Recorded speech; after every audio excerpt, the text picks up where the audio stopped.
is difficult, and this is something I need to bring out for anybody, if any pre-med that is trying to apply to medical school. For the pre-meds out there, there's one thing that you have to know before you enter med school.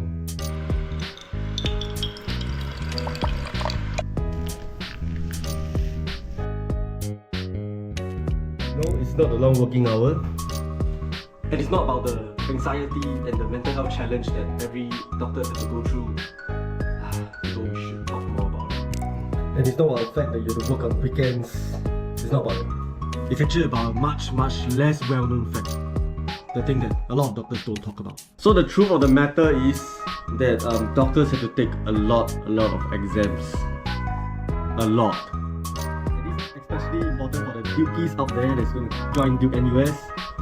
Throughout the whole medical school curriculum, there's a lot of exams, and especially there are like big exams such as the board certification examination that you have to take, that the YLL, the Yong Rulin and the Lee Kong Chien student does not. I'm talking mainly about the need to take USMLE or United States Medical Licensing exams. So throughout your medical school, you have to do Step 1 and Step 2 CK, which is clinical knowledge. So Step 1 is mainly of basic sciences, basic science that's involved in clinical, and Step 2 is mainly on clinical sciences. In the United States, these exams are important for the medical students to apply to residencies. But in Singapore, we do not use these scores to determine residency placement. So we have this exam because Duke NUS, Duke is part of US, so you have to take the United States Medical Licensing exams. It's good for students to take it because in the future, if they want to match to maybe a HMPP program in US, so like further training opportunity in US, they have to go through Step 1, 2 and 3 for them to start practicing in US. So any doctors that have tried to like apply to a US program would know this. So what type of exam are these? So these are MCQ or multiple choice questions. So there's Step 1 and Step 2. So for Step 1, you'll be doing an 8-hour test that will be the total of questions not exceeding 280. Step 2, we go one step higher. We actually have a 9-hour exam now, and the question not exceeding 318. So there's much more questions. And for Step 3, it's even more exciting. You have a 2-day examination. So actually my point is not just about USMLE, but the most important thing is throughout the whole medical career, you have a lot of exams to take, and that's something that not a lot of doctors talk about.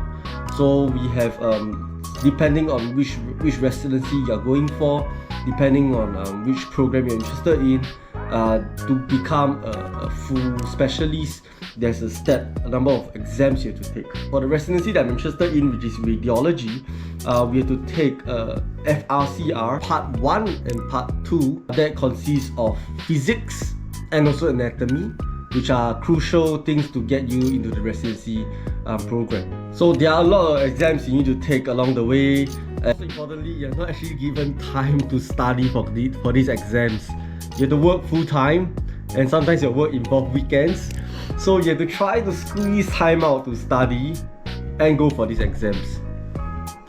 But is it impossible? It's definitely not impossible. We have so many specialists out there that went through this whole process, that managed to get good scores and pass their residencies, so they are working as consultants in hospitals.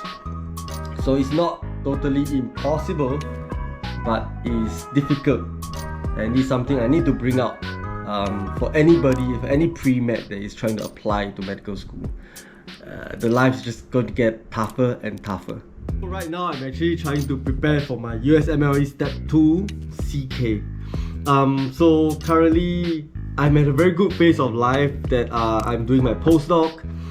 So actually I can take like actual study leave to prepare for this exam, and I got the blessing of my boss to do so. But once I start working as a clinician, that's not the kind of life I'll have. And the other thing is you also have families you have to take care of alongside preparing for exams, so that will be pretty difficult, but I believe we can do it. So to let you know the action, let's try to do one question together. So 29-year-old women comes to the office due to worsening pain in the right knee. so unilateral. Increasing knee pain and swelling for the last 3 months has prevented her from going to weekly yoga class and running on weekends. Tried taking ibuprofen and putting ice on the knee, but these interventions provide little relief. Patient has no chronic medical condition, doesn't use tobacco, alcohol, and illicit drugs. Temperature is non-febrile. On examination, the right knee has mild soft tissue swelling with no effusion, but with decreased range of motion. X-ray show an expansile lytic lesion at the epiphyses of this distal femur. So exhibit as shown. Complete blood count and serum chemistry are normal, which is the most likely diagnosis of this patient. So let's take a look at the X-ray. So you can see the lytic lesion here. There is no breakage of this line. There is no periosteal reaction.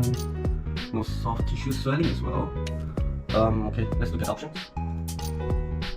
Vacancy, definitely not. Osgood letter, no. OA, definitely not. So, giant cell, osteitis fibrosa cystica.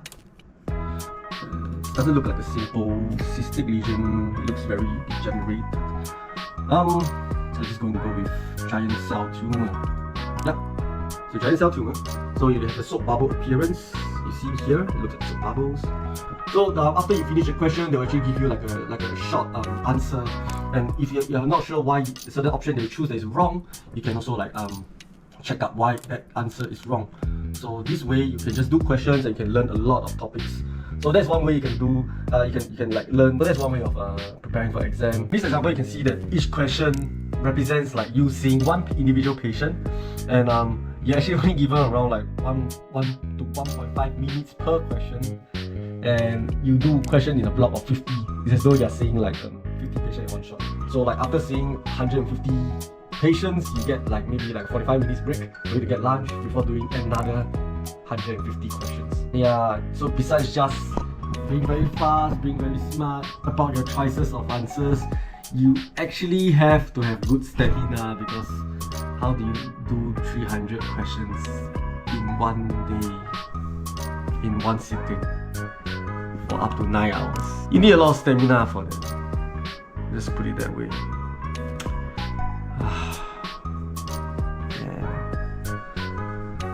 I mean, nowadays I've been doing questions day to day.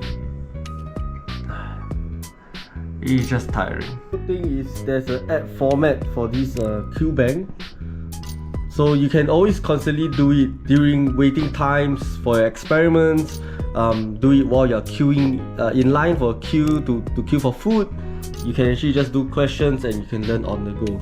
So there you have it. I let you in onto this like hidden struggle or difficulty that a doctor has to face while in their training process. Most people don't talk about this, but I just want to share that we have to do questions, we have to prepare for exam constantly throughout the whole residency.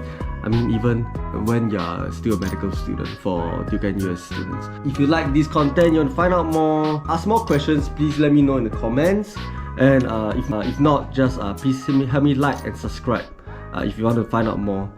So I'll be sharing about more like these sort of things that not really talked about by doctors and you can't really find online. Yeah, but I think it's interesting to share. So let me know if you're interested. So that's all I have for you today. I'm off to doing more questions to prepare for my exam, which is just next week. So this is MB PhD signing off.